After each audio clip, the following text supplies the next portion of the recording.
Este año, Sugar Creek celebra 50 años como iglesia. 50 años de fidelidad. 50 años de crecimiento. 50 años de oraciones, de visión, de comunidad, de servirnos, de amarnos y de poner a Dios en primer lugar.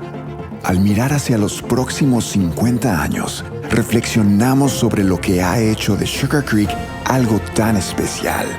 Y la verdad es esta: nunca se trató de nosotros, siempre se trató de Dios. Incluso hoy, nuestro llamado no ha terminado.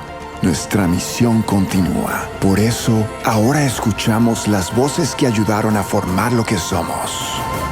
Voces del pasado trayendo un desafío para el futuro. Pues hola a todos, qué bueno es poder tenerles aquí con nosotros en este día.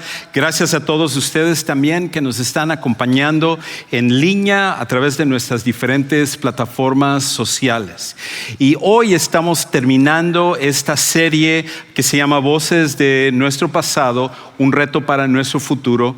Y en las últimas semanas, siendo que es este año el 50 aniversario de la fundación de nuestra iglesia, lo cual es algo increíble porque habla acerca de la fidelidad de Dios, y aparte celebrando el hecho de que este año también el ministerio en español ya cumple 19 años desde que se fundó. Algo increíble, el tiempo se ha ido volando. ¡Wow! Una cosa increíble. Y debido a ello hemos traído a personas que Dios ha utilizado en nuestro pasado, porque al final el trabajo, el crédito es de Dios, pero Dios utiliza diferentes personas y trae a personas, y esas personas están por una temporada y ayudan a ir edificando el trabajo que se ha hecho en estos 19 años, en estos 50 años aquí en Sugar Creek. Y en la primera semana tuvimos al pastor Carlos Rodríguez, a su esposa Anielka, que Dios utilizó de una gran manera. Tuvimos también en ese día Copelia Acevedo, que estuvo un tiempo con nosotros también en la alabanza, de mucha bendición. De hecho, Copelia y Graco en algún tiempo estuvieron juntos cantando y dirigiendo la alabanza también. La siguiente semana tuvimos a alguien que sigue siendo de casa y le damos gracias a Dios por ello, a Henry Amadío, el cual fue el primero en comenzar junto con su esposa Zenet un estudio bíblico al final de los 90s, y ese día fue especial. Jorge Carlos Vázquez, que durante un tiempo dirigió la alabanza, en ese día también ayudó con la alabanza. Y luego la semana pasada tuvimos al pastor Iván Rivera, que junto con su esposa Lina estuvieron aquí, estuvieron dirigiendo, y como vieron hace un momento tuvimos a Graco Contreras dirigiendo la alabanza el día de hoy. Gracias a Dios por su vida. Algunos de ustedes, los que están más tiempo aquí, se acordarán que Graco fue nuestro pastor de alabanza durante el tiempo en el cual estuvimos en el gimnasio y estábamos en la transición del gimnasio hacia este auditorio. Y Dios utilizó de una gran manera a Graco. Damos gracias a Dios por él, por su esposa Cristi, por sus 3 hijos. Y qué bueno es poder verlo el día de hoy y ver cómo Dios lo sigue utilizando como pastor de alabanza ahora en una iglesia allá en Pasadena. Hoy lo que vamos a hacer es que al recordar este pasado y al concluir esta serie, quiero que nosotros tengamos cuidado de algo que es un problema para todas las iglesias, pero en realidad comienza con los individuos. Es un problema para ti y es un problema para mí. Y el problema es la apatía. El problema es la indiferencia. Y una cosa acerca de la apatía es esta: que la apatía es un peligro sutil y una amenaza constante para todos. No hay una sola persona que pueda estar libre de la tentación de la apatía, de la indiferencia. Y el problema es que en lo personal yo lo veo cada vez más en las personas debido a ciertas cosas. Una de ellas son las redes sociales. La cantidad de tiempo que pasamos en las redes sociales es increíble. Una persona puede estar, por ejemplo, checando su Facebook o su Instagram o su TikTok o estar viendo videos en YouTube y va simplemente para checar algo y después de varias horas se da cuenta que desperdició todo ese tiempo en sus redes sociales.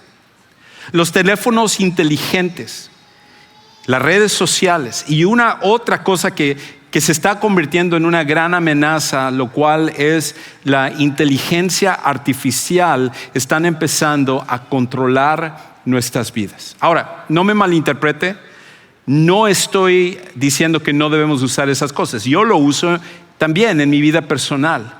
El problema que tenemos es que tenemos que tener cuidado de que estas cosas nos controlen y como resultado estén causando que nosotros nos volvamos apáticos.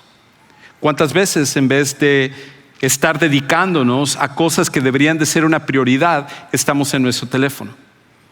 A veces nos damos cuenta que deberíamos de estar más tiempo con nuestra familia, pero perdemos mucho tiempo haciendo cosas que a la larga, cuando se convierten en una costumbre, decimos, bueno, ni modo, ya se me fue el tiempo, ya no voy a hacer esto que debí de haber hecho. Y el gran problema que tenemos también es que estamos criando una nueva generación que la tecnología ha sido toda su vida. Y ellos piensan que esa es la manera normal de operar. Todo está siendo controlado por ello y esto está causando un problema en las nuevas generaciones para que el matrimonio ya no tenga valor, menos se están casando. Es el hecho de que muchas veces no hay planes hacia el futuro, no saben exactamente qué quieren hacer con su vida y entre ellas muchas otras cosas, y eso es algo que nos debe de preocupar a todos nosotros. Ahora, esto no es solo mi opinión. Aquellos que han estudiado esto han visto que la apatía crea ciertos problemas. Entre ellos, por ejemplo, crea un distanciamiento social entre las personas. La apatía puede causar problemas para que la gente se relacione. Es por eso que las nuevas generaciones, desafortunadamente, y es culpa también de mi generación y los que somos mayores, de que no hemos sabido criar a nuestros hijos, de manera que ellos luchan hasta para ser amigos, mucho más inclusive para casarse hoy en día. Las relaciones sociales son afectadas por la apatía. Pero no solamente es eso, es los objetivos, las prioridades, el hecho de decir, voy a ir en esta dirección en mi vida y quiero conseguir esto. Y muchas veces los jóvenes ni siquiera saben qué es lo que van a hacer con sus vidas. Simplemente dicen, pues voy a llevar un día a la vez, no importa lo que suceda. Y si eso no fuera suficiente, el otro problema que estamos encontrando es que la apatía tiene un efecto físico, un efecto en nuestra salud. En el 2015 se llevó a cabo un estudio que salió en la revista Neurología, que es una revista prestigiada de la comunidad médica aquí en Estados Unidos, y ellos encontraron que la apatía era el factor más prominente en causar demencia. Porque es tanto el hecho de que nuestro cerebro deja de enfocarse en lo que debe, que lo único que va haciendo es atrofiando nuestra capacidad de pensar, de razonar, de meditar. Y eso está vinculado entonces a acelerar la demencia en nosotros. Mientras más apáticos somos, más problemas está causando en nuestras vidas individuales.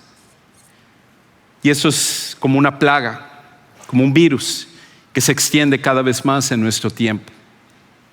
Y la cosa es que no solamente la apatía es un problema para nosotros como individuos, es un problema para las iglesias también. Porque las iglesias muchas veces se vuelven apáticas, se vuelven indiferentes y empiezan a dejar de hacer las cosas que deberían. A veces, por ejemplo, el problema que hemos visto históricamente es que las iglesias que viven de su pasado se vuelven museos. Muchas iglesias que en algún momento tuvieron grandes triunfos, que hicieron una diferencia, que Dios los utilizó de gran manera, se vuelven museos. Si tú vas a Europa hoy en día, ves estas catedrales, estos edificios majestuosos, obras arquitectónicas que te quedas asombrado. pero son nada más museos. No hay gente que es parte de esa comunidad ni está ayudando para la propagación del evangelio. Pero en cambio, las iglesias que viven su propósito, que se rehúsan a ser apáticas, se vuelven movimientos. Algo que Dios utiliza para ir llevando el evangelio hasta lo último de la tierra. Y a medida que celebramos estos 50 años de lo que Dios ha hecho, una de las cosas que tenemos que preguntarnos y tenemos que ser cuidadosos es de no vivir en el pasado. Por eso, ¿está mal celebrar nuestro aniversario? Para nada. No, al contrario, debemos de hacerlo. Debemos de recordar todo lo que Dios ha hecho. Pero esta es la cautela que también necesitamos tener. Que debemos celebrar el pasado, pero para motivarnos a obedecer en el presente. La idea de ver todo lo que Dios ha hecho en los 50 años de la fundación de Sugar Creek, en los 19 años de la fundación del ministerio en español, todo esto debe de servir no para que nos cause nostalgia, no para que nosotros digamos qué bonito fue todo esto que se hizo. No, debe de ser para motivarnos a seguir siendo obedientes en el presente y preguntar: Dios, ¿qué es lo que tú quieres hacer con nosotros? Y es por eso que la pregunta más importante que tú y yo nos vamos a hacer hoy en día es esta: ¿qué es lo que dirán las futuras generaciones de ti y de mí? De esta generación que somos parte de Sugar Creek, ¿qué es lo que va a decir los que vengan acerca de ti y de mí? ¿Dirán que nosotros fuimos la generación de Sugar Creek cómoda? ¿Que nosotros vivimos para nosotros mismos? ¿Que fuimos egoístas, narcisistas? ¿O que fuimos una generación que ayudó a seguir edificando la obra de manera que cuando ellos vengan sean inspirados por la manera como tú y yo vivimos? Y ese es el reto que tenemos, que estamos edificando día a día la historia de Sugar Creek, que ahora es nuestra responsabilidad hacer de forma personal y colectiva. Ahora, hay una historia en la Biblia que habla acerca de la importancia de esto. Y en esta historia creo que hay muchos principios que nosotros podemos tomar para cerrar esta serie y que Dios lo use para motivarnos. La historia sucedió en un momento crítico de la historia de Israel, valga la redundancia. Y sucedió al final de una época importante, una época que sería muy conocida posteriormente, que los israelitas recordarían, y que era el tiempo después de que Israel estuvo vagabundeando por el desierto. Resulta que Dios había levantado a Moisés, que de hecho se encontraba en un momento de apatía en su vida, sin saber exactamente qué hacer, divagando, siendo un pastor de ovejas, pero sin ningún propósito, sin ninguna meta. Y Dios le dice: no, yo te he llamado a ti para que tú ahora seas el medio que yo voy a utilizar para rescatar a mi pueblo de Egipto. Y así como conocemos la historia, quizás porque lo has leído en tu Biblia o porque viste la película en un DVD o algo por el estilo. Ya no hay DVDs, ya es ahora todo es Netflix y todo ese tipo de cosas. Pero viste la película y ya sabes cómo Dios usa de una gran manera a Moisés y este hombre que es un líder increíble. Quizás ningún otro hombre fuera de Jesús ha sido utilizado por Dios con tantos milagros. Un hombre que podía hablar con Dios cara a cara, un líder que Dios utilizó para llevar al pueblo de Israel durante 40 años. 40 años donde el pueblo de Israel rebelde, donde el pueblo de Israel necio, donde el pueblo de Israel quería regresar a Egipto, tenía miedo de ir a la tierra prometida, a cada rato se rebelaban y sin embargo Dios era compasivo con ellos. Dios siempre mostrando su misericordia, proveyéndoles de alimento, no dejando que ni siquiera su propia ropa se desgastara. Y esta gente que nunca iba a cambiar, llega un momento donde Dios les dice: hasta aquí llegaron. Ustedes no van a tener el privilegio de entrar a la tierra prometida. Van a ser sus hijos con los cuales yo voy a trabajar, porque ustedes son tercos y simplemente no quieren seguir mi voluntad. Y así llega. En un momento de transición, toda esa generación que se había rebelado contra Dios, todos ellos mueren con la excepción de Josué y de otro gran hombre de Dios que se llamaba Caleb. Pero Moisés y toda esa generación mueren en el desierto. Y cuando se transiciona hacia la nueva generación, que ahora Josué es llamado por Dios para ser el líder. Imagínate cómo él se sentiría de ponerse los zapatos de Moisés y ahora tener que ser el líder. Esa generación que ahora eran adultos, crecieron niños y adolescentes y lograron ver muchos de los milagros que Dios hizo. Pudieron ver lo increíble que era Moisés como líder y todo eso. Y seguramente Josué se habrá sentido intimidado y tendría miedo. Y ¿quién soy yo para ser el líder de ahora un nuevo pueblo? Si Moisés, con todo lo que él era, tuvo tantos problemas, ahora ¿quién soy yo? Es por eso que creo que en Josué, los primeros capítulos, constantemente Dios le está diciendo a Josué: no tengas miedo, no temas, yo estoy contigo. En otras palabras, Josué, no era Moisés el que hizo el trabajo, soy yo. Y yo voy a estar contigo de la misma manera como estuve con Moisés. Y entonces, cuando ellos están a punto de entrar a la tierra prometida, finalmente llegar al lugar donde los pudo haber tomado unas pocas semanas y les tomó 40 años llegar por su rebeldía, están delante del río Jordán y Dios hace una cosa increíble para ellos, pero nos deja principios para nosotros. Escucha lo que dice en Josué capítulo 4, versículos del 1 al 3. Entonces dice ahí: cuando toda la nación terminó de cruzar el Jordán, el Señor le dijo a Josué: elige 12 hombres del pueblo, uno de cada tribu, y ordénales esto: tomen de en medio del Jordán, donde están los sacerdotes, 12 piedras, cárguenlas a través del Jordán y pónganlas en el lugar donde acampen esta noche. Resulta que cuando todo el pueblo de Israel está delante del Jordán, seguramente ellos se acordaron de lo que Dios había hecho con sus padres cuando ellos estaban delante del Mar Rojo, y cómo Dios había partido el Mar Rojo, este cuerpo de agua enorme, increíble, y Dios hizo un milagro partiendo esa agua para que ellos pudieran atravesarla. Y ahora ellos se encontraban no delante de algo tan grande como el Mar Rojo, pero sí un río bastante amplio que era un problema para que ellos pudieran cruzar como pueblo. Y Dios lo que le dice a Josué es: dile a los sacerdotes que ellos tomen el arca del pacto, que es como la representación de Dios en ese tiempo, y que ellos caminen y entren al Jordán y yo voy a partir las aguas.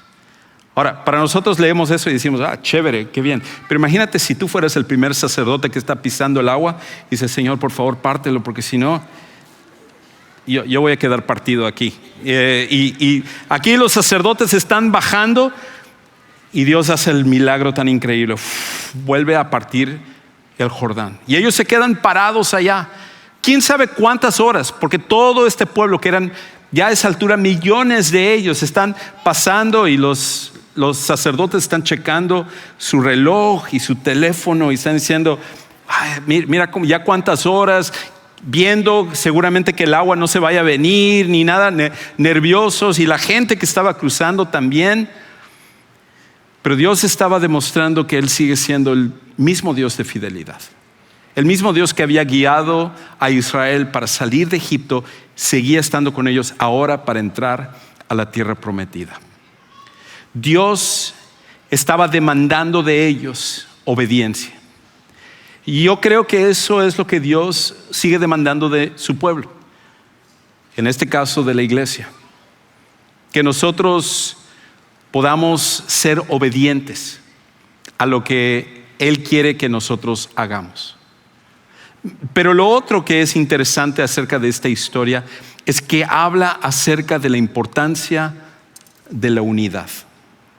Y la razón por la cual la unidad es importante es porque unidos podemos hacer mucho más juntos.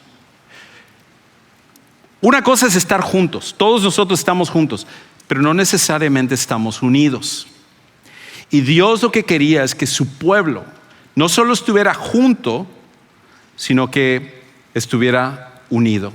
Escucha cómo continúa ahora la historia en versículos 4 y 5. Entonces, ya después de que Dios les había dicho lo que iban a hacer, entonces Josué llamó a los 12 hombres que había elegido de entre los israelitas, uno de cada tribu, y les dijo: vayan hasta en medio del río, frente al arca del pacto del Señor su Dios, y cada uno traiga una piedra sobre sus hombros. Así habrá 12 piedras en total, una piedra por cada una de las tribus de Israel. Llévenlas al campamento y pónganlas ahí. Nota cómo ese era un punto importante de esta historia, porque no era simplemente, hubiera sido fácil, agarren aquí unas piedras que están a la orilla, ¿no? Y para que recordemos lo que, no. Anda en medio del río, un lugar que no podríamos acceder si no fuera porque Dios ya hizo el milagro aquí. Y de en medio del río agarra estas piedras y lo vas a llevar al lugar donde vamos a acampar esta noche, porque esto va a ser un recordatorio, va a ser un monumento a la fidelidad de Dios.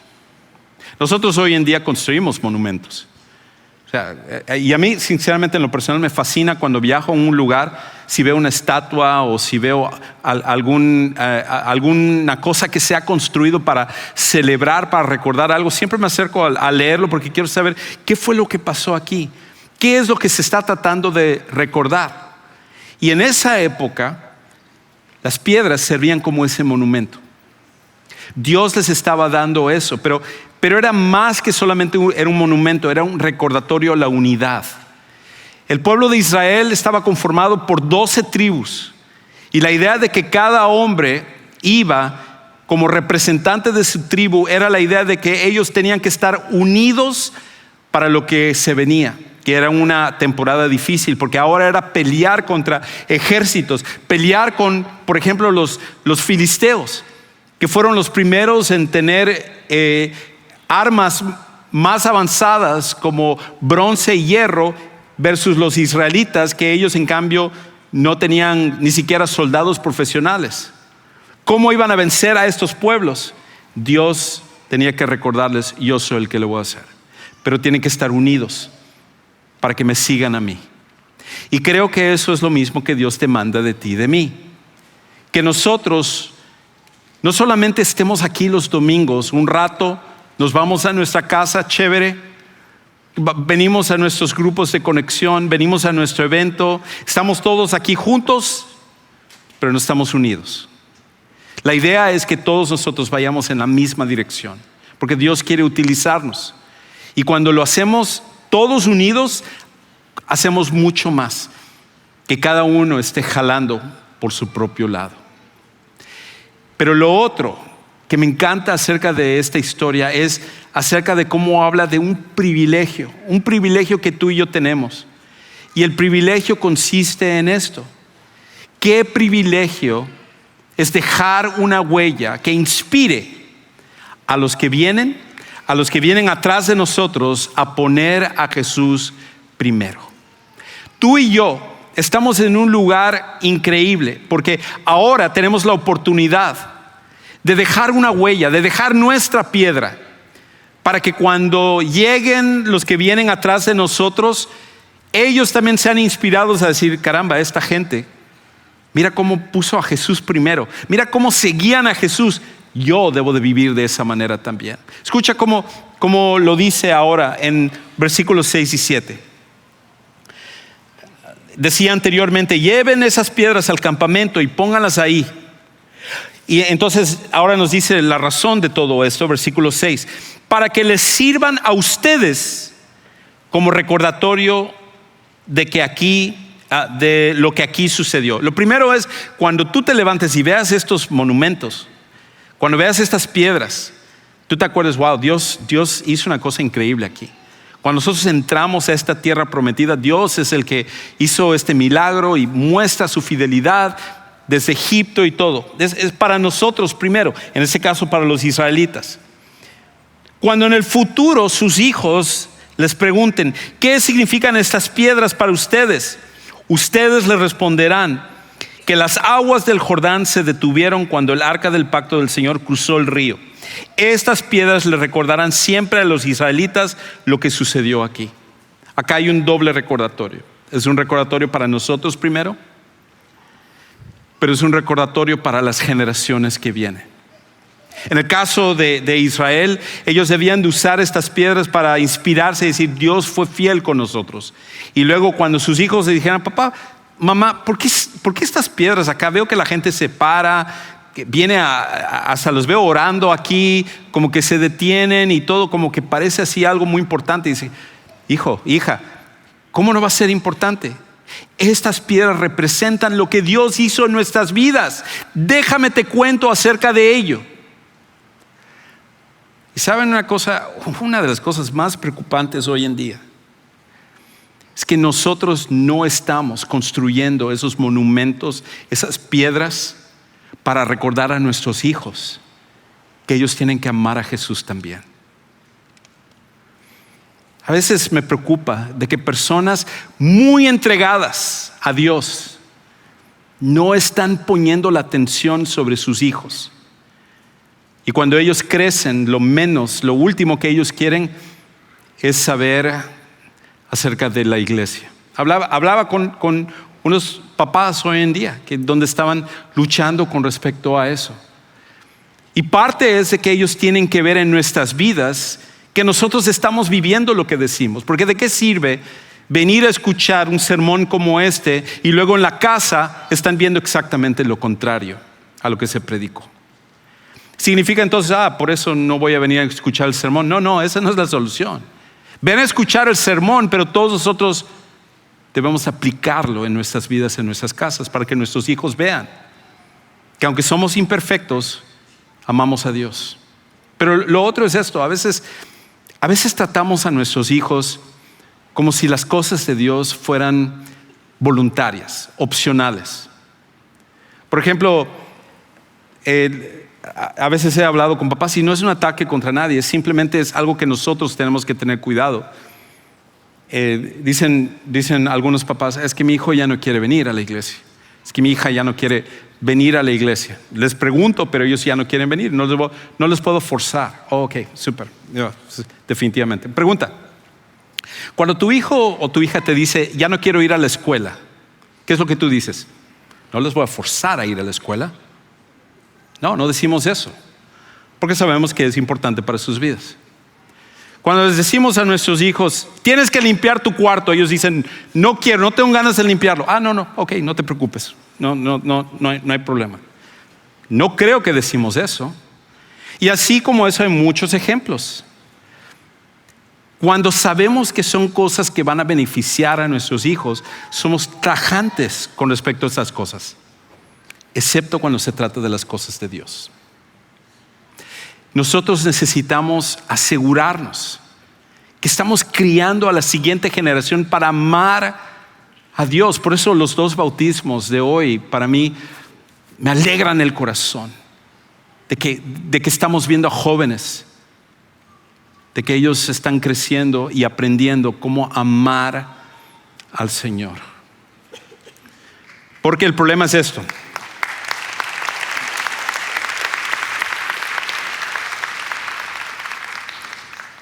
Cuando la fe no se transmite, desaparece. Cuando la fe no se transmite, desaparece. Y tú y yo tenemos que ver el privilegio que tenemos, no solo de invertir en gente que nunca vamos a conocer. Un día va a haber otra persona sentada ahí en tu lugar y va a haber otra persona parada aquí. Y tú y yo no los vamos a conocer, pero podemos invertir para que ellos puedan conocer mejor al Señor a través de nosotros. Pero eso comienza en nuestra casa con nuestros hijos también. Y por eso es tan importante que nosotros nos demos a la labor de hacer esto como papás hoy en día. Necesitamos preguntarnos constantemente. Es la pregunta que tú y yo nos tenemos que llevar hoy. Necesitamos preguntarnos constantemente, ¿qué historia dejaremos para los que vienen atrás? ¿Qué historia es la que la gente va a recordar de tu vida, de mi vida? Buenísimo para el TikTok, pero olvídate de las cosas de Dios con esta persona. No, estos de Sugar Creek, wow, cómo les gustaban los eventos, pero olvídate acerca de compartir su fe. Olvídate acerca de cuidar sus matrimonios. ¿Es eso lo que van a decir de nosotros? ¿Es eso lo que esta generación estamos dejando? Al contrario, debemos de dejar algo que sirva para que futuras generaciones amen a Jesús más. La historia entonces termina de esta manera en Josué 4, versículos 8 y 9. Los israelitas hicieron tal como Josué les ordenó. Sacaron del río Jordán 12 piedras. Cada uno de los 12 hombres elegidos de entre las 12 tribus de Israel cargó una piedra. Las llevaron hasta el campamento y las dejaron ahí, tal como el Señor había dicho. Josué también hizo colocar 12 piedras en medio del Jordán, en el lugar donde se habían detenido los sacerdotes que cargaban el arca del pacto. Josué no estaba conforme con solamente dejar un monumento para Dios ahí en el campamento. Él quería dejar algo en el propio río para que se acordaran de ese milagro. Y esa es la parte que me encanta de este versículo. Aún hoy las piedras siguen ahí. Generaciones se fueron y generaciones vinieron y vieron esos marcadores, vieron esas piedras y se acordaron y dijeron, wow, mira lo que Dios ha hecho aquí. Nosotros hoy en día tenemos esa oportunidad de dejar algo para los siguientes 50 años. Algunos aquí verán esos 50 años, pero muchos de nosotros no lo vamos a ver. Pero sí podemos edificar para ese día. Y tú dirás, bueno, Juan Carlos, no soy un líder, no soy un maestro, no soy un pastor, no soy un misionero, no tengo una gran carrera, no gano tanto dinero, yo apenas hasta hablo el inglés, así que ¿qué esperas de mí? ¿No? ¿Sabes una cosa? No es acerca de lo que tú eres, es acerca de lo que tú estás dispuesto a permitir que Dios haga en ti. Porque Dios, al final, si tú ves toda la historia de la Biblia, es esto: Dios se complace en usar a personas comunes para hacer monumentos eternos. Moisés era un don nadie hasta que Dios entró a su vida. Josué, lo mismo. Y cada uno de los hombres y mujeres de la Biblia eran personas comunes y corrientes. Pero lo que les hizo extraordinarios es que confiaron en Dios y fueron obedientes a Él en hacer las cosas que debían de hacer. Y con el paso del tiempo se convirtieron en monumentos eternos. Ahora, lo más fácil sería que yo te diga, trae tu piedra acá y pongamos piedras aquí, así nos acordamos por el resto de los años acerca. No. Dios no se complace ahora en que nosotros levantemos piedras y pongamos algo. Más bien Él nos llama a otra cosa. Y el apóstol Pedro, años después, quizás pensando en esto que acabamos de leer en Josué 4, él escribió esto en 1 de Pedro capítulo 2 versículo 5. Dice, ustedes también son como piedras, pero no piedras que se van ahí a amontonar, sino piedras vivas que Dios utiliza para construir un templo espiritual. Ustedes sirven a Dios en ese templo como sacerdotes santos y por medio de Jesucristo ofrecen sacrificios espirituales agradables a Dios. Dios nos sigue llamando a hacer monumentos, pero ahora los monumentos no es algo que dejamos, es algo que vivimos. Es tu vida, es mi vida. Es lo que decidimos día a día en seguir al Señor. Y cuando nosotros tomamos esa decisión, Dios utiliza nuestra vida para impactar a nuestros hijos, a nuestros nietos, bisnietos y generaciones que vendrán a esta iglesia Sugar Creek simplemente porque nosotros decidimos continuar siendo obedientes a Dios.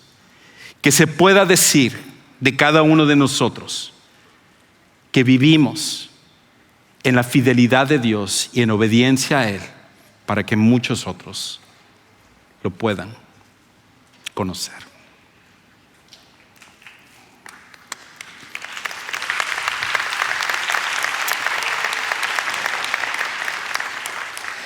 Si tú estás aquí en esta tarde y a lo mejor tú no tienes una relación personal con Jesús, tú no tienes un propósito para tu vida porque todo lo que has intentado se queda corto. Si es acerca de buscar dinero, te deja vacío. Lo material también. Relaciones, a lo mejor inclusive ha sido alguna adicción a algo. Pero no solamente continúas estando vacío, sino que también cada vez te encuentras peor y sin sentido y propósito para esta vida. Y la razón por la cual eso sucede es porque solamente en uno encontramos la vida, en aquel que dijo que Él era la vida misma, Jesucristo. Y cuando nosotros confiamos en Él como nuestro Salvador personal y como nuestro Señor, Él entra en nuestra vida y nos perdona, nos limpia de adentro para afuera, de todo aquello que odiamos acerca de nosotros mismos, de todo aquello que nos sentimos mal cuando le dañamos a otras personas y somos desobedientes a Dios. Él nos perdona y nos limpia. Y de repente la vida empieza a cobrar un nuevo sentido, un nuevo propósito. Y si tú en esta tarde estás dispuesto a confiar en Jesús como tu Salvador y como tu Señor, cambiará tu vida para siempre. Por eso al final de esta reunión, al final de este servicio, si tú sales por esas puertas de atrás hacia tu mano derecha, tenemos un lugar que llamamos Centro de Siguientes Pasos. Y ahí tenemos personas que te van a ayudar a tomar la decisión, ayudar a explicarte un poco más de lo que tú necesitas hacer y cómo Dios puede cambiar tu vida. Te invito a que tú vayas allá, al final de esta reunión. No te vayas aquí sin tomar esa decisión, porque Dios te está llamando a que tú lo hagas. Si tú ya eres un seguidor de Jesús, entonces nuestro compromiso como parte de la familia de Sugar Creek es a continuar siendo fieles para que nosotros podamos tener una historia que cuando la gente la vea pueda decir: esta generación de Sugar Creek fueron fieles en seguir al Señor. Padre Celestial, gracias por tu fidelidad, porque si no fuera porque tú eres fiel, nosotros estaríamos perdidos. Y tú mandaste a tu Hijo a venir a rescatarnos. Y lo menos que nosotros podemos y queremos hacer es poder obedecerte y que nuestras vidas sirvan para traer gloria a tu nombre. Y que pueda ser una piedra viva que impacte a los demás, comenzando con nuestros propios hogares, pero también con la comunidad, con el vecindario, con esta iglesia, con la gente que venga a ser parte de esto. Señor, que tú nos utilices a cada uno de nosotros, de manera que dejemos una historia que hable acerca de tu grandeza. Te alabamos y te bendecimos y te damos gracias por todo esto, que es solamente por el nombre de Jesús. Amén.